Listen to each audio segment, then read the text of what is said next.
Hi, this is Beth O'Brien, preparing my career profile number 1 presentation for Family 150. I spoke to someone who was a medical social worker for Primary Children's Hospital about 15 years ago. I don't currently know anyone in this position and was able to speak to Janae Freese about her experiences 15 years ago.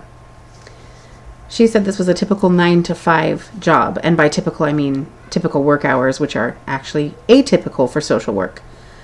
She talked about how most social work positions are available through the government, which involves a lot longer hours and hours outside of that 9-to-5 workday. She got 40 hours a week, but she also worked with coworkers who shared jobs and worked half days, and she said there was a lot of flexibility, a very family-friendly environment at Primary Children's Hospital, particularly in the oncology division. That flexibility did not, however, extend to being able to work at home or set forth your own hours outside of that, those typical workday hours, 9 to 5.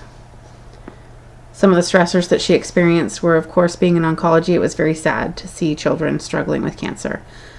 She said one upside to that, if you can call it an upside, was that these children didn't have cancer because of bad decisions or abuse or neglect or those evil things that she often struggled with in the field of social work. She said it was challenging and painful, but much less so than being confronted and dealing with the garbage and evil, as she described, that can often be the case in this field. She saw a wide range of family functioning, which was sometimes very positive and also at times painful. It was very educational and interesting. It was difficult for her to be worrying about the families. It was especially challenging when families did not follow through with what they needed to do for their children. That was one of her most difficult stresses of that job. She said people often go into social work hoping to make a big difference and help people and get easily burned out with the long hours and minimal pay. She also talked about the frustration of resources not being what they ought to be. And she talked about how she needed to learn to compartmentalize and set boundaries, which was a new experience for her as she needed to acquire those skills to be successful in any social work position. Working for the hospital, she had great benefits. She was able to have full medical and retirement options and was very pleased and grateful for that. She talked about that being a little bit atypical as well. At the bachelor level, she worked with Resource Connections. It was her job to compile resources and get those to the families. She was assigned specific families to work with, and so once initially presenting those resources to the families, but also following through with whether or not they had been able to make the connections that they needed to, advocating for those families when necessary, continuing to search and seek out resources that were particular to their needs. She said much of her time was spent revising and compiling and updating and creating manuals of resources that they would hand out to the families.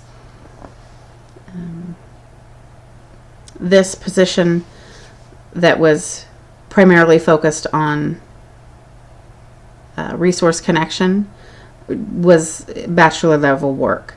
She said that it was quite limiting and frustrating, and there was a lot more that she could do to help once she went on to get her master's degree. But at that level, most of what she could do was simply just casework and connecting families with resources. The starting salary was $24,000, and people who had been with the company for quite some time and been able to work their way forward could be making up to $50,000 a year. She advised knowing what your program's focus is. So if you're looking into sociology programs for schools, she said, know whether or not they have a macro or a micro focus. A macro focus being the larger scale community and, like what we've talked about, resource connection and things like that. There are more jobs available at the bachelor's level in a macro sociology environment than a micro or more individually and family focused.